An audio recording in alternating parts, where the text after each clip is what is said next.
Hello guys, मेरा नाम है रवि और स्टडी ग्लो में आपका बहुत बहुत स्वागत है। दोस्तों, वेनस आपको पता है कि सन के पास का सबसे करीबी ग्रह है। ये दूसरा ग्रह माना जाता है, ठीक है। और दोस्तों, मैं आपको ये बता दूं कि अगर वेनस थोड़ा सा सन से दूर होता, यानी कि हमारी धरती के आसपास इसकी कक्षा होती, तो मैं ये निश्चित कह सकता हूं कि जैसे धरती पे जीवन है वैसा ही जीवन कहाँ पे होता, वेनस पे होता, हमारे शुक्र पे होता। दोस्तों, शुक्र को धरती का ट्विन भी कहा जाता है। क्यों कहा जाता है समझिए, क्योंकि इसका जो मास है धरती कितना है, वॉल्यूम जो है धरती कितना है, सब कुछ उतना ही है। सिर्फ कुछ चीज़ें ऐसी हैं जिसकी वजह से वहाँ पे जीवन नहीं हो पाया, वो था टेम्परेचर, और टेम्परेचर की वजह से खत्म होने वाला पानी। जी हाँ दोस्तों, शुक्र पे बहुत ज़्यादा मात्रा में पानी था, लगभग धरती के ही बराबर वहाँ पे पानी था। लेकिन वहाँ पे हुआ क्या, धीरे धीरे दोस्तों वो पानी खत्म हो गया। पहले तो वैज्ञानिकों को लगा कि टेम्परेचर बढ़ने की वजह से जो पानी था वो खत्म हुआ है, लेकिन अब जाके जो वैज्ञानिक है ये जान पाए हैं कि सिर्फ टेम्परेचर बढ़ने की वजह से पानी खत्म नहीं हुआ, बल्कि एक वजह और थी। यानी कि आप समझिए कि अगर किसी ग्रह पे टेम्परेचर बढ़ता है तो जाहिर सी बात है जो हमारे ऑक्सीजन होंगे, मतलब जो H2O होगा, ऑक्सीजन और हाइड्रोजन में टूट जाएंगे, और जिसकी वजह से क्या होता है, ऊपर चले जाते हैं। अब आप समझिए कि एक ग्रह पे हमें पानी के लिए क्या चाहिए, हाइड्रोजन चाहिए, ऑक्सीजन चाहिए। अगर ये दोनों चीज़ें हैं तो वहाँ पे पानी हो सकता है। लेकिन मान लीजिए ऑक्सीजन चला गया, थोड़ा बहुत जो बचा भी था जो ऑक्सीजन और हाइड्रोजन, वो भी क्या हुए, किसी प्रोसेस से चले गए। तो वो किसी प्रोसेस जो बात कर रहा हूँ वो यहाँ पे नहीं खोज हुई है, यानी कि उस प्रोसेस को जाना गया है जिसकी वजह से जो पानी था वहाँ से वो चला गया। तो सबसे पहले दोस्तों हम ये जान लेते हैं कि आखिर इस प्रोसेस की किसने खोज की, कैसे इतने टाइम के बाद हमें ये पता चला। तो दोस्तों यहाँ पे जो एक लैब है जिसका नाम है लैब एटमॉस्फेरिक, ठीक है, स्पेस फिजिक्स, जिसको हम लैब भी कहते हैं, ठीक है दोस्तों, इन्होंने ही इसका पता लगाया है।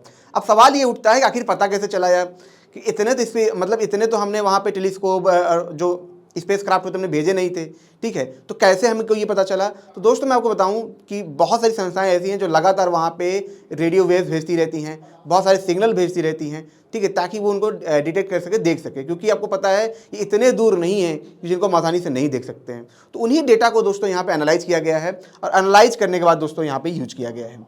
अब दोस्तों सबसे पहले हम पहला प्रोसेस समझते हैं, तो फिर समझेंगे जो दूसरा प्रोसेस है वो क्या है। देखिए पहला प्रोसेस क्या है कि मान लीजिए यहाँ पे सूरज है, ठीक है, पास में क्या है, यहाँ पे वेनस है। तो वेनस जहाँ पे दोस्तों घूमता है, ठीक है, उसको बोलते हैं गोल्डीलॉक्स जोन बोलते हैं, ठीक है, यानी कि एक ऐसी जगह है जहाँ पे जो वेनस होता है एकदम रुक रुक के, काफ़ी इसको समझिए जैसे हमारी धरती है अपने अक्ष पे रोटेट करती रहती है, बहुत आसानी से रोटेट करती है। लेकिन वेनस क्या होता है, जो चक्कर लगाता है तो अपनी अक्ष पे इतनी आसानी से रोटेट नहीं कर पाता, एक तरीके से लॉक हो जाता है, जैसे हमारा चांद है, ठीक है, तो वो ऐसे ग्रेविटेशनल ऑर्बिट में होता है जहाँ पे ये लॉक हो जाता है। अब यहाँ पे दोस्तों आप देखेंगे ये सन के करीब है, जिसकी वजह से यहाँ पे, ठीक है, लगभग 471 डिग्री सेल्सियस के आसपास यहाँ पे टेम्परेचर होता है। कितना, 471। ये टेम्परेचर ही सबसे बड़ी वजह थी पानी को खत्म करने के लिए। अब पानी खत्म करने के लिए क्या वजह है, देखिए दूसरा रीजन तो ये है कि सर हम ऐसे कह सकते हैं कि ठीक है पानी गर्म हुआ, वेपर में बदला, तो वेपर में अगर बदला तो ठीक है, वो तो हमारे धरती में भी पानी वेपर में बदलता है, तो वो गायब क्यों नहीं होता है। तो इसकी सबसे बड़ी वजह होती है हमारे धरती का ग्रेविटी, ठीक है, और टेम्परेचर कम है, ठीक है, जो भाप में बदलते हैं, जो वेपर में बदलते हैं, ऊपर जाते हैं, ठीक है, वो उनमें इतनी हीट नहीं होती है। लेकिन आप देखिए कि कुछ वाटर को अगर आप हीट कर रहे हैं, लेकिन उनको हद से ज़्यादा हीट कर रहे हैं, तो उनकी स्पीड बढ़ जाती है, ठीक है, उनका जो वेलोसिटी होता है वो काफ़ी ज़्यादा बढ़ जाता है। अब इससे क्या होगा, इससे ये होगा कि मान लीजिए जो वेनस है उसकी मान लीजिए ग्रेविटी हमारी धरती के आसपास है, मैंने कहा था ना ये धरती का ट्विन है, तो अभी मैं आपको दिखाऊंगा ये क्यों ट्विन है, ठीक है। तो यहाँ पे दोस्तों क्या था कि टेम्परेचर इतना ज़्यादा था जिसकी वजह से क्या हुआ कि ये जो हाइड्रोजन थे, ठीक है, और मतलब H2O था, ये काफ़ी तेज़ी से गर्म हुआ, ठीक है, गर्म होने की वजह से कुछ तो पानी के ही रूप में बाहर निकल गए।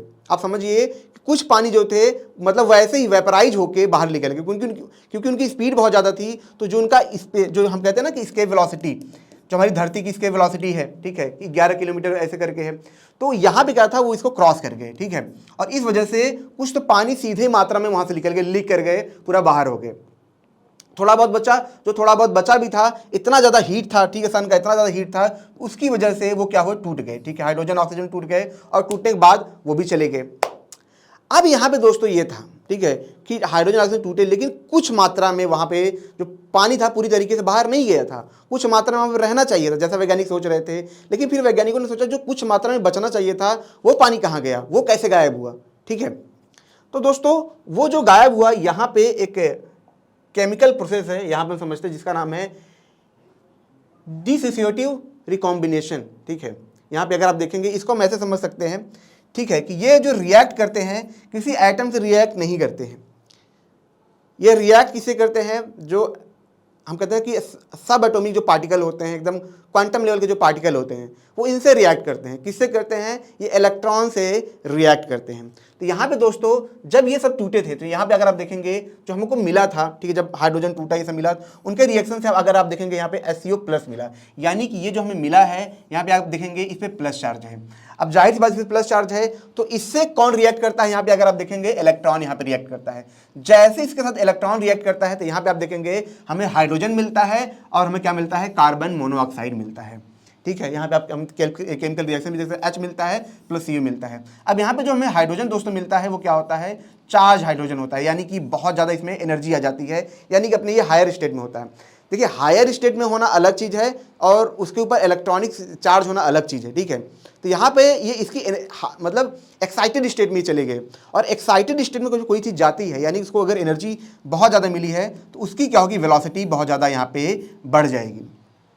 जैसे आप नॉर्मली देखिए, पानी को गर्म करते हैं तो बहुत तेज़ी से भाप ऊपर जाता है, जितना गर्म होगा उतनी तेज़ी से भाप ऊपर जाता है। तो सेम चीज़ यहाँ पे हाइड्रोजन के साथ हुआ, जो थोड़ा बहुत पानी यहाँ पे था, ठीक है, वो हाइड्रोजन भी वहाँ से बाहर चला गया, ठीक है। तो हमें यहाँ पे मिला क्या, कार्बन मोनोऑक्साइड मिला। तो मैंने आपको पहले बताया था कि पानी बनने के लिए हमें हाइड्रोजन और ऑक्सीजन दोनों चाहिए, तो हाइड्रोजन तो पूरी तरीके से वहाँ चला गया, इस वजह से वहाँ पे कुछ बचा नहीं, ठीक है। और जैसे ये हाइड्रोजन देखिए यहाँ पे निकला था, ठीक है, जैसे ये हाइड्रोजन यहाँ पे टूट रहे थे, निकल रहे थे, तो जब हाइड्रोजन बहुत मात्रा में मिलते हैं तो ये काफ़ी ज़्यादा वार्म अप हो रहे थे और काफ़ी तेज़ी से ये रिसाव कर रहे थे, और इसकी वजह से जो वेनस प्लैनेट है वहाँ पे पानी पूरी तरीके से यहाँ पे ख़त्म हो गया। और इस तरीके से दोस्तों जो वेनस धरती की तरह मतलब हरा भरा हो सकता था, वो बेचारा रेगिस्तान बन गया। तो आप समझ सकते हैं कि हमारा जीवन किस वजह से है, सिर्फ दूरी, ठीक है, मास, ये सारी प्रॉबिलिटी है जिसकी वजह से यहाँ पे जीवन है, और उसी की वजह से वेनस पे पानी नहीं है, बेचारा बहुत अनलकी था। अब दोस्तों थोड़ा सा वेनस के बारे में समझ लेते हैं और उस प्रोजेक्ट के बारे में समझेंगे जिसके तहत ये डेटा लेते हैं, वहाँ से उस डेटा को एनालाइज करते हैं और ये सब चीज़ें बता पाते हैं। लेकिन दोस्तों उससे पहले मैं आपको ये बता दूं कि हमारा फ्लो का कोर्स आप जरूर अवेल करें। आप 2-3 साल से तैयारी करते हैं, इसके बावजूद भी आप एग्ज़ाम क्रैक नहीं कर पाते हैं, जबकि वहीं पे कुछ स्टूडेंट होते हैं, वो आप कितनी ही पढ़ाई करते हैं, आप कितनी ही मेहनत करते हैं, इसके बावजूद भी वो एग्ज़ाम क्रैक कर पाते हैं। आखिर ऐसा क्यों? जो साइकोलॉजिस्ट थे, जो रिसर्चर थे, जब उन्होंने इस पर रिसर्च किया, शोध किया, तब जाके उन्हें पता चला कि जो बच्चे फर्स्ट अटेम्प्ट एग्जाम क्रैक करते हैं, जाने अनजाने में उनका दिमाग ऑटोमेटिक फ्लो की स्टेट में चला जाता है, फ्लो की अवस्था में उनका दिमाग जाता है पढ़ाई करते वक्त, और जिसकी वजह से उनकी एफिशिएंसी 5 गुना बढ़ जाती है, ठीक है, 500% बढ़ जाती है। और दोस्तों इसीलिए इस कोर्स को इंडिया में हम हिंदी में लाए हैं महज 299 में, जब आप फ्लो 25 कोड आप यूज करेंगे। दोस्तों एक चीज़ मैं आपको दिखाना चाहता हूँ, यहाँ पे जो सिल्वा मेथड है, इसके लिए लोग बाहर जाते हैं, लाखों रुपए खर्च करते हैं। अगर इसको आप माइंड वैली के चैनल पे भी आप लेंगे तो भी आपको ये 40 से 45 हज़ार रुपए के मिलेंगे। तो आप समझिए कि एक बहुत बड़ा, ये मतलब हम कह सकते हैं कि बहुत बड़ी चीज़ हम यहाँ पे बच्चों के लिए कर रहे हैं, और इंडिया में सिर्फ हम ही ये जो थे ये मतलब ये कोर्स हम यहाँ पे लाए थे। खैर दोस्तों, अब जैसा कि मैंने बात किया था, थोड़ा सा समझ लेते हैं कि आखिर जो वेनस है और धरती में क्या सिमिलरिटीज़ है, क्या थोड़े बहुत डिफरेंस है। जाहिर सी बात है, हमें रहने के लिए क्या चाहिए, टेम्परेचर चाहिए और एटमॉस्फेरिक प्रेशर, ठीक है भैया, वो बहुत ज़रूरी है। ज़्यादा हो गया तो एकदम चटनी बन जाएंगे। तो यहाँ पे जो एटमॉस्फेरिक प्रेशर है वो चटनी की ही तरह है। यहाँ पे आप देखेंगे हमारे एटमॉस्फेरिक प्रेशर का ये लगभग 92 गुना ज़्यादा है, यानी कि ये एटमॉस्फेरिक प्रेशर उतना ही है जितना हमारे समुद्र के नीचे वाले तल पे होता है। तो ये आप समझ सकते हैं यहाँ पे इतना ज़्यादा है। दूसरा क्या है दोस्तों कि जो इसका ऑर्बिटल पीरियड है वो कितना है, 225 दिन है, जो सूरज का चक्कर लगाता है, ठीक है। अब यहाँ पे दोस्तों आप देखेंगे क्यों ये सिमिलर है धरती के। इसका जो मीन रेडियस है हमारी धरती का कितना है, 0.9 है, ठीक है। सरफेस एरिया कितना है हमारी धरती का, 0.94 है, ठीक है। वॉल्यूम की अगर बात करें दोस्तों ये कितना है, 0.85 है, ठीक है। मास की बात करें हमारी धरती, देखिए धरती के कंपेयर में बात कर रहा हूँ, ठीक है। मास की बात करें तो ये भी कितना है, 0.81 के आसपास, हमारी धरती के आसपास ये है, ठीक है। सरफेस ग्रेविटी की बात करें दोस्तों कितना है 8.87 मीटर पर सेकंड स्क्वायर, जिसको हम जी बोलते हैं ना यहाँ पे दोस्तों 9.8 करके, तो यहाँ पे क्या है ये इतना है। ठीक है, तो आप देख रहे हैं सारी चीज़ें लगभग लगभग यहाँ पे सेम है। ठीक है, एस्केप वेलोसिटी कितना है, ये भी लगभग लगभग उतना ही है जितना मैंने आपको, मतलब धरती के जो आसपास है उतना ही है। अगर आप देखेंगे यहाँ पे 10.36 किलोमीटर मतलब पर सेकंड स्क्वायर के आसपास है। तो इस वजह से इसको ट्यून बोला जाता है कि लगभग लगभग सारी चीज़ें वैसी हैं। अगर हम इनके कोर के भी कंपेयर करें, ठीक है, जो इनका मेंटल उनको कंपेयर करें, तो ये हर चीज़ का रेडियस लगभग लगभग बराबर है। कोर का रेडियस बराबर है, ठीक है, मेंटल का जो रेडियस है वो बराबर है, सरफेस का रेडियस वो लगभग लगभग बराबर है।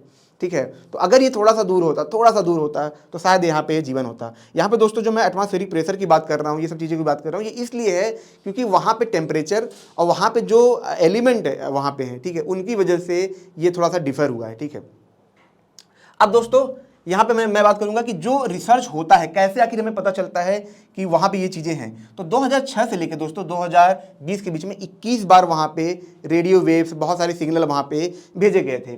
किसके द्वारा भेजे गए थे? कैलिफोर्निया में रेगिस्तान है, नासा ने वहाँ पे दोस्तों क्या किया था, अपना एक गोल्ड स्टोन एंटीना करके एक लैब बनाया था जो कि लगातार वहाँ पे सिग्नल भेज रहा था ताकि हम ये जान सके कि वहाँ पे क्या क्या चीज़ें हैं। दोस्तों वहाँ पे फॉस्फीन की भी खोज हुई थी जो कि जीवन के लिए बहुत ज़्यादा उपयोगी है। और यहाँ पे अगर आप देखेंगे वहाँ पे लगभग 37 एक्टिव वोल्केनो भी वहाँ पे खोजे गए थे। उसमें से एक ज्वालामुखी हमारे जो माउंट एवरेस्ट है उतना बड़ा है, ठीक है, जो कि नॉर्मली यहाँ से देखा जा सकता है। इस वजह से दोस्तों, और यहाँ पे जो बारिश होती है दोस्तों, नॉर्मल बारिश नहीं होती है क्योंकि बारिश तब होगी जब पानी होगा, तो पानी वहाँ पे है नहीं, तो इसकी बारिश होती है CO2 और सल्फ्यूरिक एसिड की वहाँ पे बारिश होती है। ठीक है, मतलब बादल वहाँ पे इसके होते हैं। वहाँ पे थिन लेयर का एटमॉस्फेयर है, लेकिन शायद वो एटमॉस्फेयर हमारे किसी काम का नहीं है। तो दोस्तों ये छोटा सा लेक्चर था। अगर ये आपको अच्छा लगा हो तो इसे लाइक करें, कमेंट करें, शेयर जरूर करें। मिलते हैं नेक्स्ट लेक्चर में। Thank you so much.